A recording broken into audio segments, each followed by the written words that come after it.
People love to pretend they know what your life is worth. They look at what you're doing right now, your job, your side hustle, your struggles, and they act like they can already see how your story ends. That's exactly what happened to me. Every time I mentioned my little side hustle, the same smirks showed up, the same jokes, the same comments about how I was wasting time when I should focus on something real. My uncle said no one makes real money selling small handmade items. My sister said it was cute, but not serious. Even my friends laughed behind my back, saying I'd give up by the end of the month. And maybe I would have, if I didn't have this stubborn fire inside me telling me to keep going. I didn't have a business plan. I didn't have investors. I didn't even have confidence.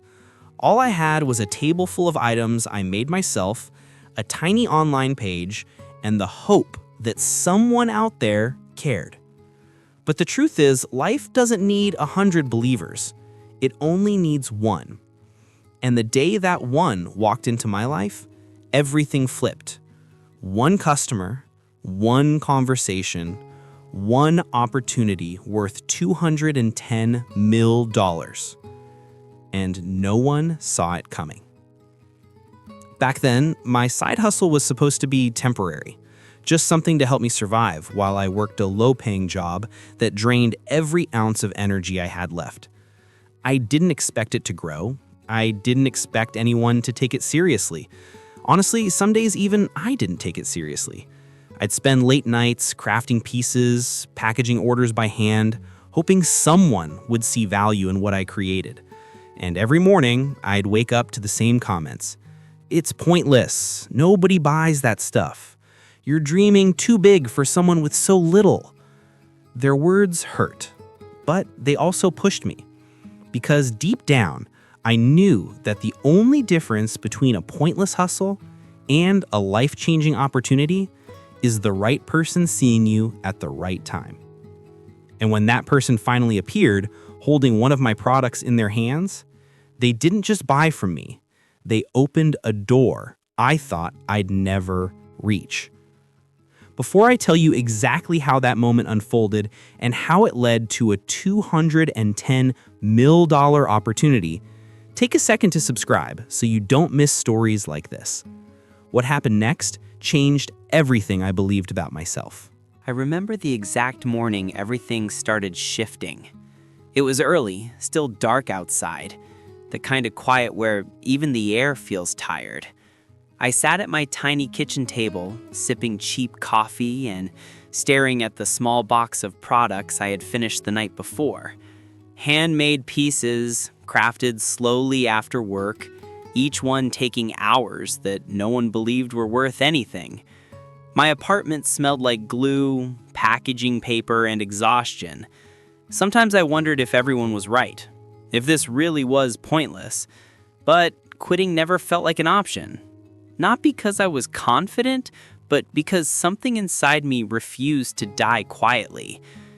My phone buzzed with another message from a coworker joking about my little arts and crafts business. I ignored it. I had gotten good at ignoring things. I checked my online shop, no new orders. Not surprising. Most days I sold nothing.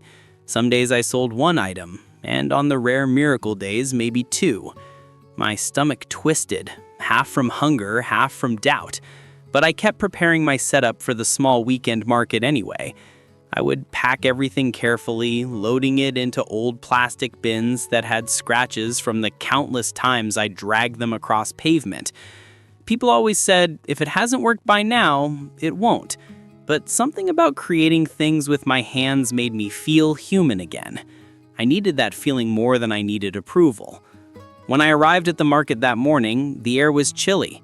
Vendors were setting up their booths, chatting casually, most of them already knowing each other from years of doing this. I was still the outsider, new, quiet, unsure. I arranged my table with care, lining up each item, adjusting the small sign I had written by hand because I couldn't afford a printed banner. My booth looked simple, maybe even sad compared to the polished setups around me, but it was mine. As the sun rose higher, people slowly trickled in. Most walked by without stopping. Some glanced politely, murmuring cute or interesting before moving on. A few kids touched the items and were pulled away by parents who didn't want to waste time. Hours passed. Not a single sale. My chest felt tight, and that familiar whisper returned. Maybe they're right. Maybe this is pointless. Around midday, just as I was debating whether to start packing up early, a man approached my table. He looked different from the usual customers. Not rushed, not bored, not casually browsing. He studied my display slowly, thoughtfully, like someone who paid attention to detail. He was maybe in his 40s, dressed clean but not flashy, with a calmness that immediately unsettled me. People like him didn't usually stop at my booth. He picked up one of my pieces and held it carefully, almost respectfully. He asked, "You made this?" His voice was steady, warm, genuinely curious. "Yeah," I said, trying not to sound nervous. "All of them." He nodded, still examining the item. "How long does it take you to make one of these?" I said, "A few hours, sometimes more if I'm tired." He looked straight at me, and for the first time that day I felt seen. Not as a struggling vendor, but as someone who had put real time and heart into their work. People underestimate how much discipline it takes to build something from nothing. I didn't know how to respond. Most people underestimated me constantly. Hearing someone acknowledge the effort caught me off guard. He reached for his wallet. "I'll take this one," he said. Relief washed through me, but his expression didn't match the typical small sale energy. He wasn't buying it casually. He wasn't buying it out of pity. He was buying with purpose. When I handed him the wrapped item, he didn't leave. Instead, he asked, "Do you have a catalog? A site? A place where people can see everything you make?" I blinked. "I have a small online shop," I said, embarrassed. "It's nothing big." Doesn't have to be big. It just has to be yours. He asked more questions. How I learned to craft, how long I'd been doing it, why I started. No one had ever asked me those things. Most people barely gave me a full sentence before walking away. But he listened, really listened. Eventually he said, "You have something here. Something unique." I laughed awkwardly. "Tell that to everyone who thinks I'm wasting my time." He raised an eyebrow. "Everyone?" I said, "Pretty much. My family thinks this is a phase. My coworkers make jokes about it. They say I should quit." He tilted his head slightly. "And why haven't you?" I hesitated. Then I answered honestly, "Because this is the only thing that makes me feel like I'm moving forward." He smiled. Not a condescending smile, but one of recognition. He said, "Good. Hold on to that." Before leaving, he handed me his business card. It wasn't like the cards I had seen before, the cheap ones printed in bulk. This one was thick, embossed, heavy, the kind of card that meant something. His name was on it, his company. And when I looked up at him, he said something I didn't fully understand at the time. "Expect an email from me soon." Then he walked away. The moment he disappeared into the crowd, doubt rushed back into my body. I told myself, he's just being nice. He probably gives that card to everyone. I placed the card inside my pocket and finished out the day, selling only 2 more items before closing. But the whole ride home I kept thinking about him. The way he looked at my work. The way he talked about discipline. The certainty in his tone when he said I had something. And the promise of an email I was almost sure would never come. Almost. Because deep down a spark lit inside me. A small, stubborn spark that whispered, what if this is the moment? That night, I couldn't stop replaying the conversation I had with that customer.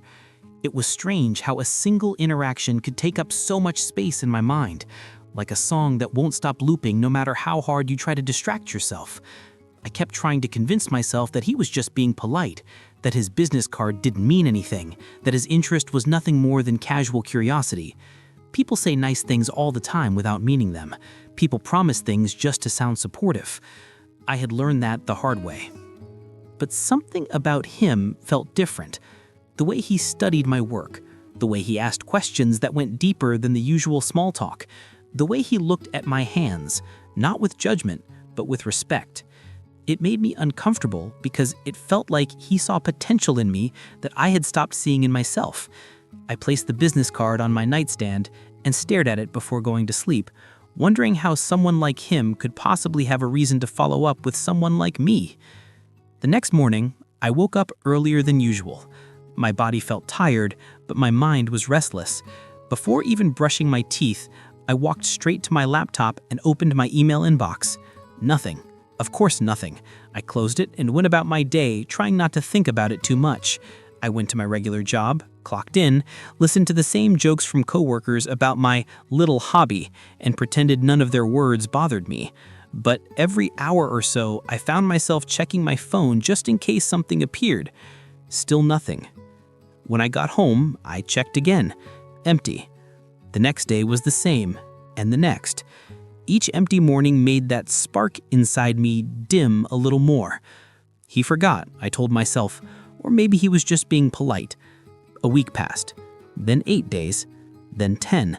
By then, I had convinced myself the moment was gone, that I had imagined the significance of our interaction, that reality had returned to its usual shape, the one where people like me stayed small and opportunities passed by without touching us. On the 11th day, something changed. I woke up to the sound of my phone buzzing nonstop. At first, I thought it was some group chat blowing up again, but when I looked at the screen, I froze. There it was, an email. From him. The subject line was simple, clean, and terrifying. Let's discuss an opportunity. My heart started pounding so hard it felt like the room was shaking with it. My hands trembled as I tapped the screen. The message wasn't long, but every sentence hit me like a punch. He said he had been reviewing my products in detail. He said he couldn't stop thinking about the craftsmanship. He said he admired my persistence. And then he said he wanted to meet, privately, to discuss something significant, something that involved licensing, scaling, and partnerships, something he believed only I could participate in. He suggested a time, a place, a date. The words blurred for a moment because my eyes couldn't focus. I reread everything twice, then a third time, just to make sure it wasn't some scam or prank. But the email was real. His signature was real. His domain was real. His intention was real. I sat back in my chair and tried to breathe, but my mind was racing.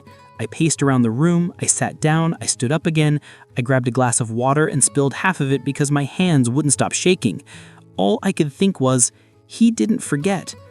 When I finally responded, after rewriting my reply at least 15 times, I tried to sound calm, professional, confident. But my heart was pounding through every word. I confirmed the meeting and hit send. A few minutes later, he replied simply, looking forward to it. The days leading up to the meeting were torture. I kept imagining everything that could go wrong. What if he realized I wasn't good enough? What if he thought I was more skilled than I really was? What if I said something stupid? My family didn't help either. They kept repeating the same lines. This side hustle is pointless. You're wasting your time. No one makes money doing that. I didn't tell them about the email. I didn't want to hear them laugh again. The day of the meeting, I woke up 2 hours earlier than I needed to. I dressed in the best outfit I had. Not fancy, just clean and presentable.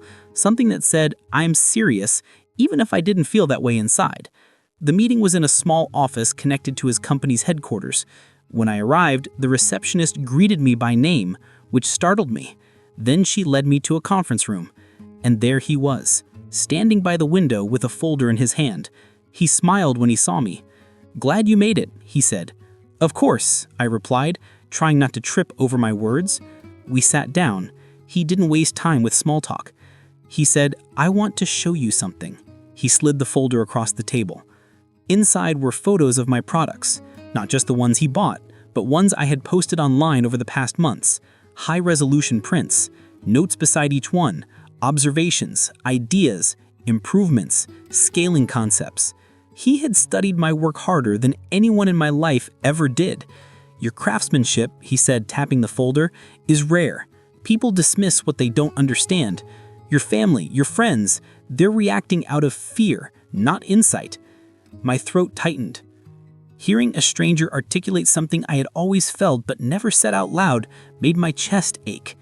He continued, what you've built, even at a small scale, has potential far beyond what you imagine, and I want to take it there."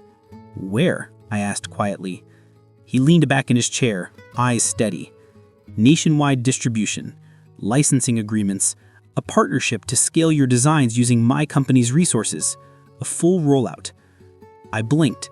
The words didn't feel real. "Why me?" He smiled. "Because you're the only one doing it this way, and because you care." My voice cracked. "I don't have money. I don't have training. I don't have—" He raised a hand.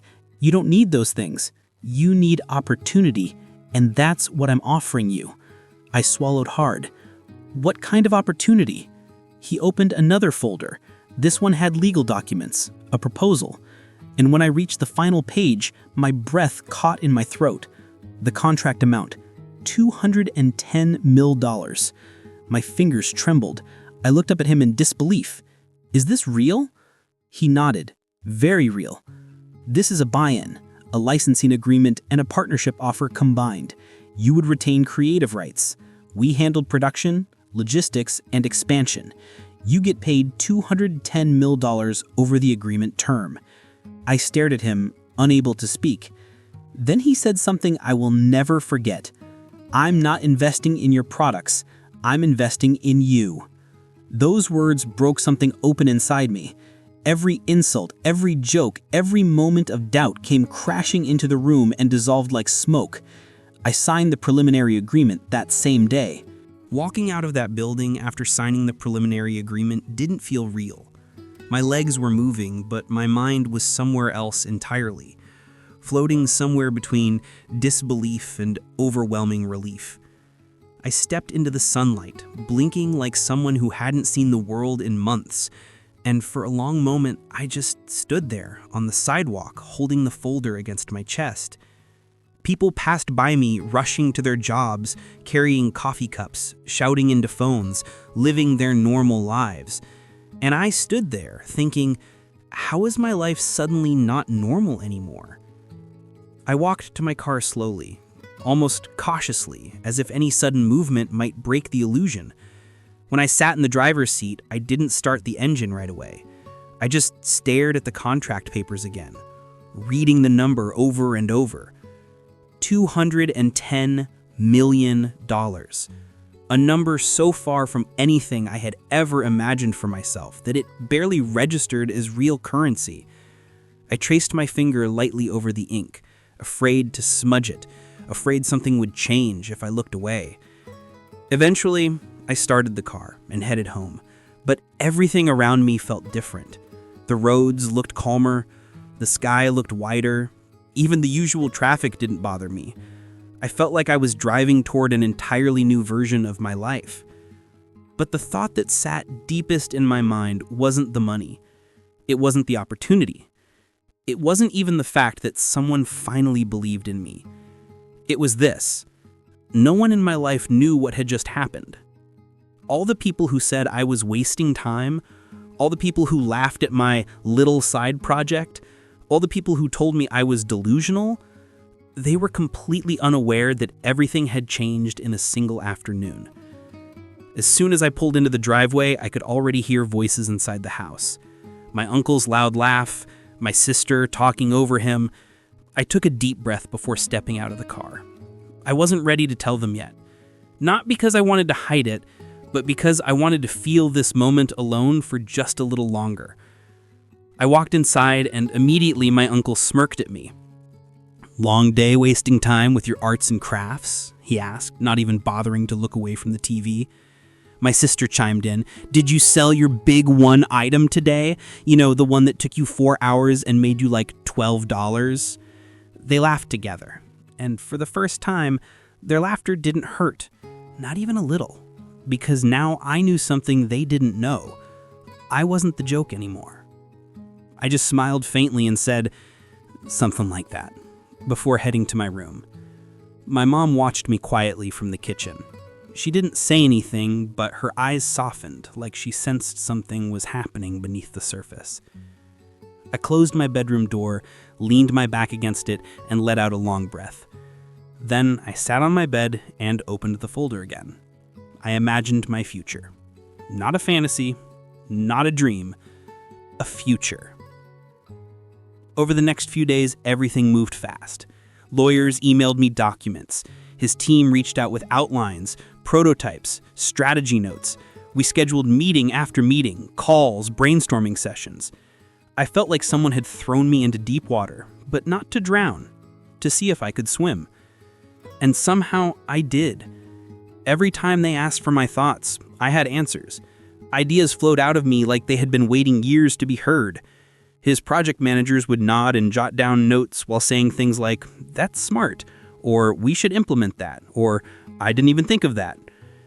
For the first time in my life, I was surrounded by people who didn't underestimate me. People who didn't see my background as a weakness, but as proof of resilience.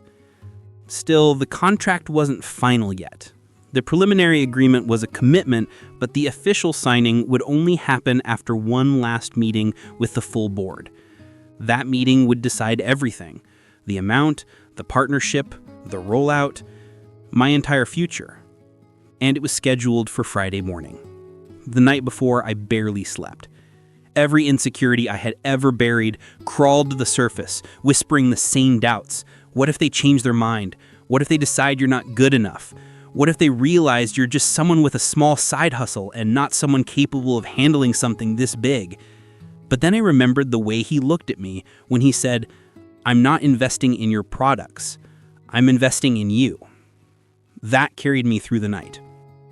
The next morning, I stood in front of the bathroom mirror longer than usual. I didn't recognize the person staring back at me, not because I looked different, but because I felt different. My eyes had a focus they didn't used to have. My posture was straighter, my breath steadier. I wasn't pretending to be confident anymore. I was becoming the person I always hoped I could be. I dressed carefully, grabbed my folder, and headed out the door. My sister called out from the living room, "Hey, don't forget your little hobby market this weekend." My uncle laughed again, adding, "One day you'll thank us for keeping you grounded." I didn't turn back. I didn't need to. I drove straight to the company headquarters. The building looked taller than before, like it had grown overnight into something even more intimidating. But I wasn't intimidated, not today. Inside the conference room, several people were already waiting. Executives, designers, marketing leads, all of them here to decide my fate. He sat at the center of the table, nodding when he saw me. "Glad you're here," he said. His voice was steady, reassuring. The meeting began. They asked questions, tough ones, about scalability, about production cost, about distribution logistics, about long-term vision. And each time I answered not with fear, but with clarity. My voice didn't shake. My ideas didn't crumble.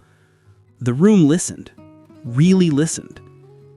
Halfway through the meeting, the oldest board member, a stern man with silver hair and a serious expression, leaned forward and asked, "Why should we invest in someone with no formal business background?" The room fell silent. All eyes turned to me. I swallowed, lifted my chin, and said, "Because I built something out of nothing.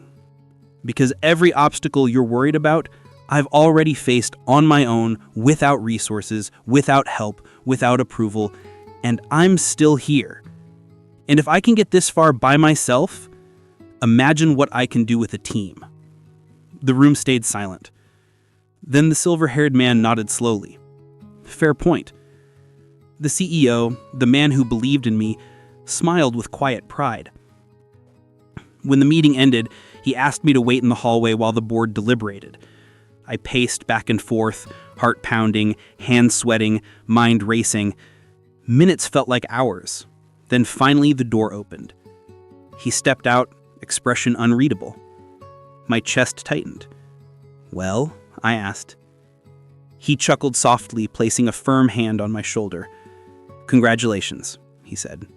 "The contract is yours." I exhaled so sharply that it sounded like a sob. $210 million. Approved.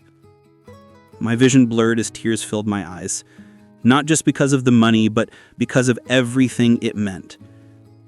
I didn't fail. I didn't waste my time. My side hustle wasn't pointless. I wasn't pointless.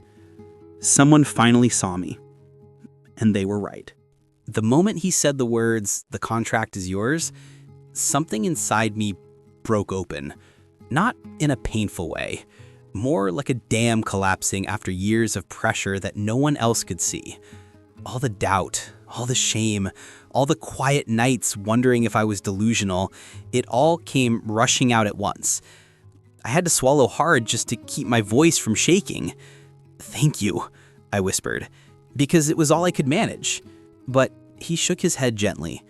"Don't thank me," he said. "You earned this. You were always capable. You just needed someone to actually look at you." I didn't know if I wanted to laugh, cry, or sit on the floor until my heartbeat calmed down. Instead, I just nodded, gripping the folder like it was the most fragile thing I owned. He walked with me toward the elevator, talking about next steps, lawyers finalizing the agreement, production schedules, meetings with design teams, rollout projections. I heard his voice, but my mind felt like it was floating somewhere above my body. Not because I didn't care, but because the weight of everything was finally catching up to me. When the elevator doors closed, I finally let out the breath I'd been holding. My reflection stared back at me from the metal doors. Same face, same clothes, same tired eyes, but a completely different future. Stepping outside the building felt surreal again. The air was crisp, the city alive around me, and for the first time in years, I wasn't just surviving, I was stepping into something bigger than I ever thought possible. The drive home was a blur. I kept glancing at the folder on the passenger seat as if it might disappear if I blinked too long. My hands trembled each time I reached for the steering wheel. By the time I pulled into the driveway, my heart was pounding again, not from fear of failure, but from what came next. Telling my family. My uncle was outside fiddling with the grill again, flipping burgers like he owned a restaurant chain instead of a single backyard. My sister sat nearby on her phone, legs crossed, pretending not to see me. As I walked up the driveway, both of them looked up. "You're home early," my uncle said, suspicious. "Thought you were out doing your little hobby interview," my sister added with a smirk. I didn't say anything at first. I just stood there, letting the moment breathe, letting the silence build. "So," my uncle said, "how'd your pointless meeting go?" I took the folder from my hand and set it down on the patio table between them. "It went well," I said quietly. My sister rolled her eyes. "What does well mean? You sold something for $20? My uncle laughed. "Maybe 30 if he got lucky." I opened the folder slowly, turning it around so they could see the signature page. "It means," I said calmly, "that I signed a contract today." My sister leaned forward. "For what?" "For my side hustle. The one you both said was pointless." My uncle scoffed. "How much could a contract for that be worth? A couple hundred? Maybe 1,000? I met his eyes. $210 million. The sound of their laughter stopped instantly, like someone had yanked the plug out of the wall. My sister froze mid-breath. My uncle blinked once, twice, then shook his head. "No," he muttered. "You're messing with us." I slid the contract closer. "Read it." My sister's hands trembled as she lifted the pages. Her eyes widened with every line she passed. My uncle leaned over her shoulder, his face draining of color. This is real," he whispered. "Very real. They're scaling my designs, nationwide. Licensing, production, distribution, everything." My sister looked up at me, her eyes glossy.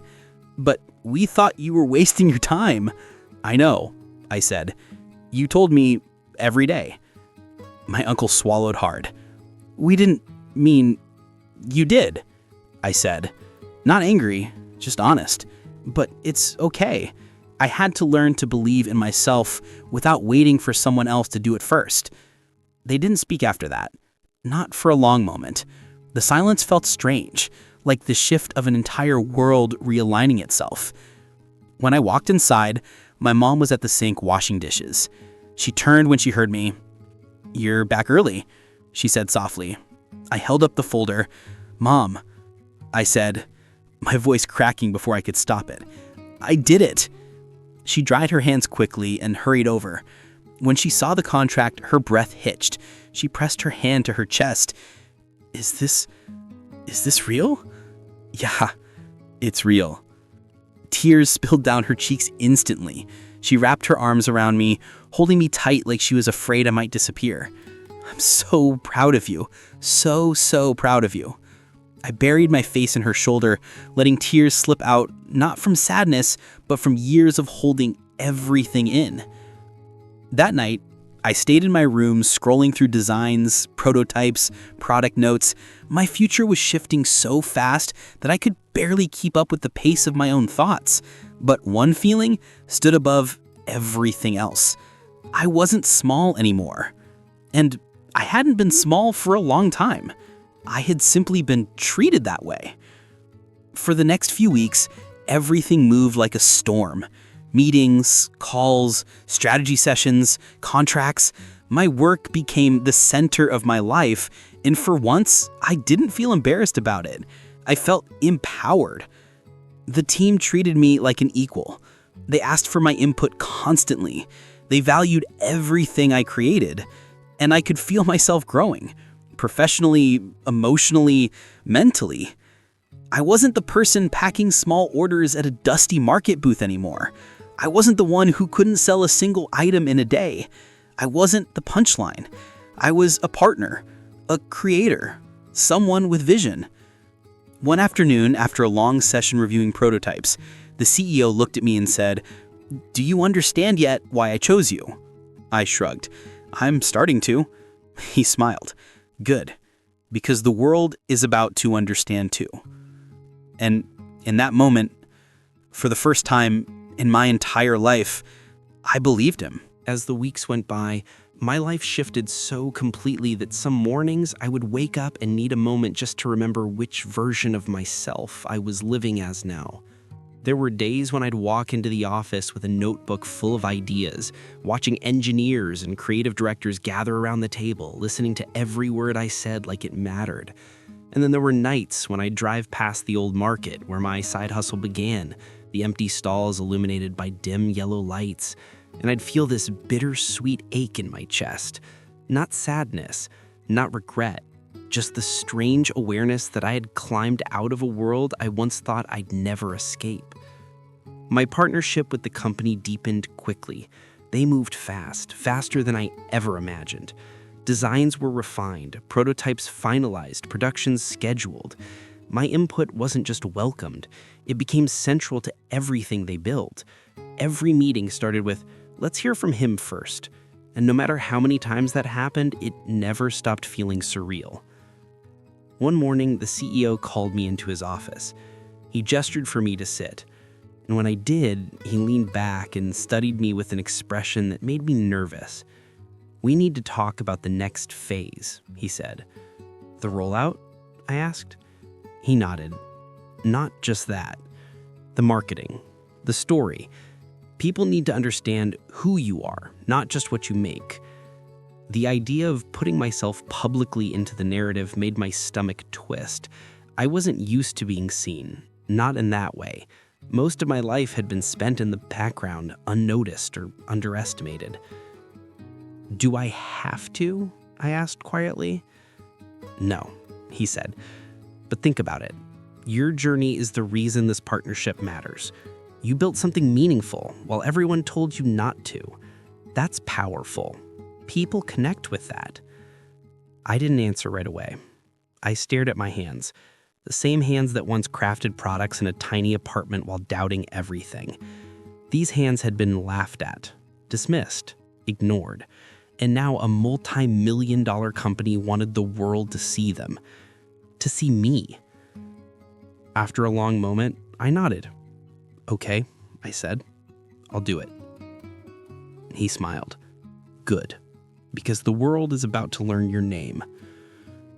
The next few weeks were a whirlwind of camera crews, interviews, photo shoots, and meetings with marketing strategists who spoke in terms I was still learning to understand. They wanted to film a behind-the-scenes feature about my journey, how I started, what I faced, the nights I spent alone crafting, The people who doubted me, the single customer who believed in me, and the $210 million opportunity that changed everything. Standing in front of a camera for the first time felt like standing on a cliff with no railing. My voice wavered, my hands shook, and I had to remind myself several times to breathe normally. But slowly, as the interviews continued, I found my rhythm. I stopped trying to sound perfect and started telling the truth. About the nights I wanted to quit, about the shame I carried every time someone mocked me, about the weight of failing in front of the people I loved, and about the moment that one customer looked at my work differently, and everything shifted inside me. When the feature released, it exploded online. Thousands of views, then tens of thousands, then hundreds of thousands. Comments poured in, people saying they felt seen, inspired, encouraged. People telling their own stories of being doubted, underestimated, dismissed. It felt strange reading those messages. For so long, I thought I was alone in that kind of struggle. But now I realized there were millions of people living versions of the same story. And somehow, I had become a voice for them. The sales numbers reflected it too. When the product line finally launched nationwide, it sold out faster than anyone predicted. Retailers requested more shipments. Online orders skyrocketed. People started tagging me in photos of my products in their homes and their offices, wrapped as gifts. I sat in my living room one night scrolling through those photos, shocked that something I created with my hands had reached so many people across the country. Then something happened that brought everything full circle. My mom called me into the kitchen. When I walked in, she was standing by the counter holding her phone with both hands. Her eyes were teary, her voice soft. She said, "Your uncle wants to talk to you." My stomach tightened. I hadn't spoken to him much since the contract signing. Not because I was angry, just because I didn't know how to navigate the sudden shift in our dynamic. I took the phone and pressed it to my ear. "Hey," I said cautiously. There was a long pause on the other end. Then his voice came through, quieter than I'd ever heard it. "I watched your video," he said. "All of it." I didn't respond. He cleared his throat. I didn't know," he continued. "I didn't know how much it meant to you, how hard you worked. I thought I was helping by teasing you, pushing you." "It didn't feel like help," I said softly. Another pause. "I know," he said. "I'm sorry. Really sorry." Hearing that, finally, after years of jokes and jabs and doubt, felt like releasing the last piece of weight I'd been carrying. I whispered, "Thank you." There was a silence between us that didn't feel heavy anymore, just honest. After we hung up, I sat at the table in the quiet kitchen. My mom sat beside me, resting her hand on mine. She said, "You changed." I shook my head. "No," I said. "I didn't change. I just became myself again." She smiled through tears. "I'm proud of you. Not because of the money, because you kept going when everyone told you not to." Later that night, I lay in bed staring at the ceiling. The room felt different now. Bigger, somehow. Not because the walls moved, but because my world had. The side hustle everyone called pointless had become the foundation of my new life. The doubt that once suffocated me had turned into fuel. And that one customer, the one who stopped at my booth, the one who cared enough to look deeper, had become the turning point of my entire story. As I drifted to sleep, one thought stayed with me. People will always tell you what your life is worth. They will project their limits onto you. They will laugh when they don't understand. But none of that matters, because sometimes the smallest thing you create becomes the door to everything you ever wanted. And when that door finally opens, all the voices that tried to hold you back become nothing more than background noise. They said my side hustle was pointless. They said I was wasting my time. They said I was dreaming too big. They were wrong, and now they know it.